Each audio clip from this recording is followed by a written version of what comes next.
ஆவணங்களால் இந்திய பாஸ்போர்ட் பெற்ற பங்களாதேஷ் இளைஞர் கோவை விமான நிலையத்தில் சிக்கியிருக்கிறார். அவரை தேசிய கீதம் பாடச் சொல்லி அதிகாரிகள் கண்டுபிடித்தது எப்படி? தமிழகத்தில் 3 ஆண்டுகள் டெய்லராக பணிபுரிந்த பங்களாதேஷ் நாட்டுக்காரர் போலீசாரிடம் சிக்கியிருக்கிறார். பங்களாதேஷ் இளைஞர் தமிழகம் வந்தது எப்படி? கோவை விமான நிலையத்திற்கு திங்கட்கிழமை காலை சார்ஜாவில் இருந்து ஏர் அரேபியா விமானம் வந்தது.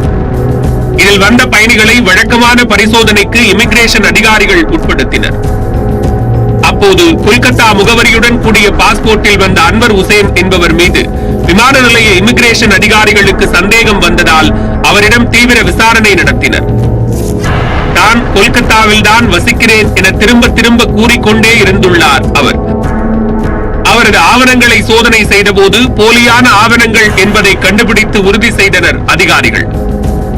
உடனடியாக அன்வரிடம் வந்து இந்தியாவின் தேசிய கீதத்தை பாடச் சொல்லியுள்ளனர் இமிகிரேஷன் அதிகாரிகள். முழுவதும் பாட தேவையில்லை, முதல் 2 வரிகளை மட்டும் பாடினால் கூட போதும் என்று அதிகாரிகள் கூற வசமாக சிக்கிக் கொண்டார் அன்வர். அதனைத் தொடர்ந்து நடத்தப்பட்ட விசாரணையில் அவர் பங்களாதேஷ் நாட்டைச் சேர்ந்தவர் என்பது தெரிய வந்தது. 2018 முதல் 2020 ஆண்டு வரை திருப்பூர் மாவட்டம் அவிநாசியில் பனியன் நிறுவனத்தில் ட்ரெய்லராக வேலை பார்த்துள்ளார் அன்வர். பின்னர் பெங்களூரில் உள்ள ஏஜென்சி மூலம் போலியான ஆதார் கார்டை தயாரித்து கொல்கத்தா முகவரியை காட்டி அங்கு பாஸ்போர்ட் வாங்கி இருப்பதும் விசாரணையில் தெரிய வந்தது. பின்னர் 2020 ஆண்டு டிசம்பர் மாதம் அந்த பாஸ்போர்ட்டை பயன்படுத்தி அரபு நாட்டிற்கு வேலைக்கு சென்றுள்ளார். அங்கு சென்றும் டெய்லர் வேலை பார்த்த நிலையில் இந்திய மதிப்பில் 35,000 ரூபாய் மட்டுமே அவருக்கு ஊதியம் கிடைத்துள்ளது. திருப்பூரிலும் இதே ஊதியமே கிடைத்ததால் எதற்கு அரபு நாட்டில் கஷ்டப்பட வேண்டும் என நினைத்து மீண்டும் திருப்பூருக்கு திரும்ப திட்டமிட்ட அன்வர் உசேன் ஏர் அரேபியா மூலம் கோவை வந்துள்ளார்.